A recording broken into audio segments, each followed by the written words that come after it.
In Squid Game Season 2, Song Gi-hun takes the red pill, figuratively speaking, and re-enters the deadly competition. But why? He leaves behind his daughter in a bid to end the Squid Games for good. Is this a noble sacrifice to save future players? Or is there a deeper, more selfish reason behind his decision? Gi-hun's torment over his blood-stained winnings is clear from the first episode. Obsessed with tracking down the recruiter, he throws money at anyone who can help him find the mysterious salesman. But when he finally does, well, the salesman finds him. The stakes skyrocket. The two engage in a deadly game of Russian roulette, a moment that solidifies just how much Gi-hun has changed. Unlike in Season 1, where Gi-hun was a hesitant player, here he is willing to die for his beliefs. Is Gi-hun's survival a matter of fate, or just plot armor?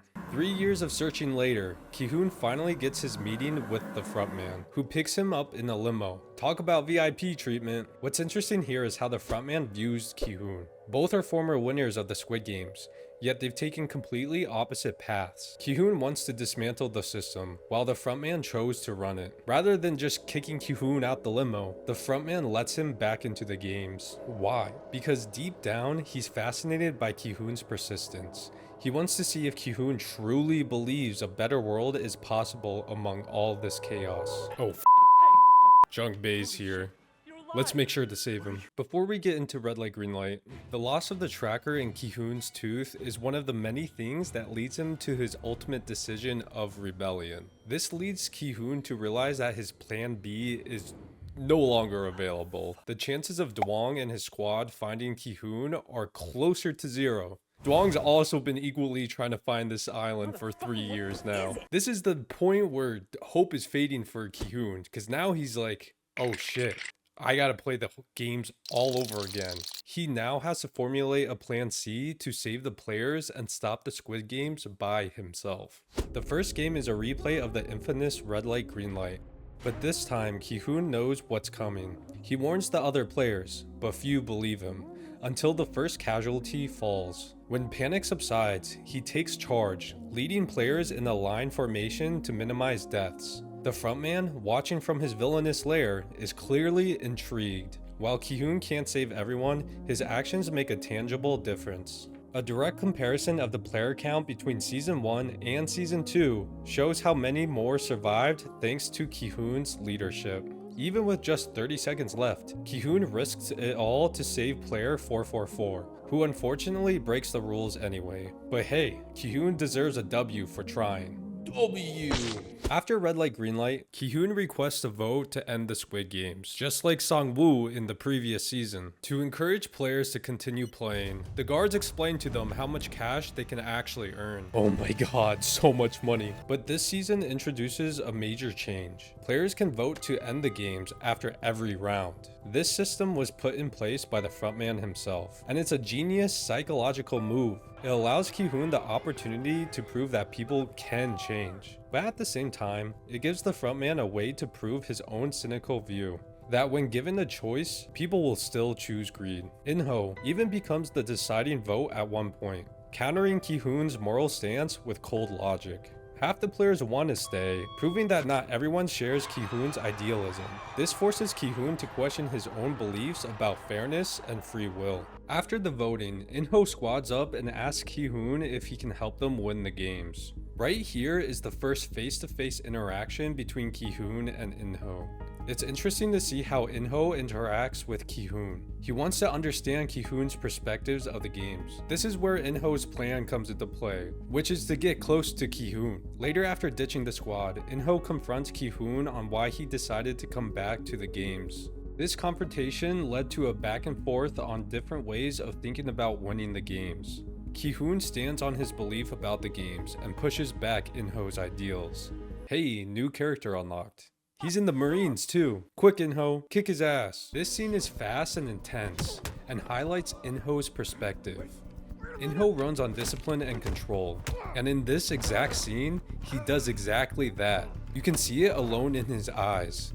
Not only does he settle down the fight between Thanos and player 333, but the crowd cheers for In-ho. This is an important little emphasis because the cheers acknowledge In-ho for his brave actions, really emphasizing how people give respect towards discipline and control over compassion. Later that night, a face-to-face confrontation between Gi-hun and In-ho reveals just how much contrast they have. In-ho shares his tragic backstory, how he joined the Squid Games to save his pregnant wife, only to lose everything. His wife's grave, visited by Dwong in episode 2, adds another layer to heartbreak to his tale. This paints In-ho as a tragic antagonist. He doesn't approach Gi-hun with hostility, but with curiosity. He wants to understand Gi-hun's perspective, perhaps even test him. In-ho intentionally sabotages his own team during the 6-legged race. His dominant hand is his left, yet he starts using his right hand for key throws, deliberately messing up spinning top. Why, you ask? In-ho's testing Gi-hun's ability to handle pressure. Gi-hun leads with compassion, while In-ho believes only discipline and control can win the game. It's a battle of philosophies, and it's clear In-ho is pushing Gi-hun to his limits. In-ho saves the group in return for Gi-hun's gesture. It's interesting that In-ho decided to save the group. At this point, it seems like In-ho does not have his answer yet. After the 6-legged race, the next vote scene comes out. This time we start with In-ho and finish with the last number, who is Gi-hun. In-ho gives a heartwarming monologue about why they should quit. In-ho is almost rooting for Gi-hun here. I think a part of him wants compassion to win. But at the same time, I think he's trying to prove the fact that even if you beg people to vote no, they still have their own minds. More game! One more game! All hail Plankton! Okay, Gi-hun has serious PTSD. He has his group sleep under the beds, remembering the horrors that the night could bring. This is where Jung-bae and Gi-hun have a nice chat. Even through all the horrors, Jung-bae was able to still get the old Gi-hun out, which was nice. It was nice to remember the old Gi-hun. Of course, In-ho is listening like a psychopath. Mingle is the last game of the season. The players have to group up in the number the announcer says and get into a safe room in 30 seconds. There's not a lot Gi-hun can do to help anyone in this game. It takes everything out of his control, and In-ho knows it. Gi-hun gets his prophecy told by the shaman. Gi-hun and In-ho save player 149. In-ho confronts grandma about her son not coming back for her. She big angry. In-ho taking Jung-bae was an interesting choice because there is intention behind it. In-ho decides to take Jung-bae out of the equation, leaving Gi-hun to choose one person he can save. After Mingle, Gi-hun wants to force people to vote to go home. In-ho tells them that they shouldn't do anything because it can cost violence. It's weird here because they're like flipping roles. The vote goes to 50-50, thanks to In-ho. Bro knows what's coming.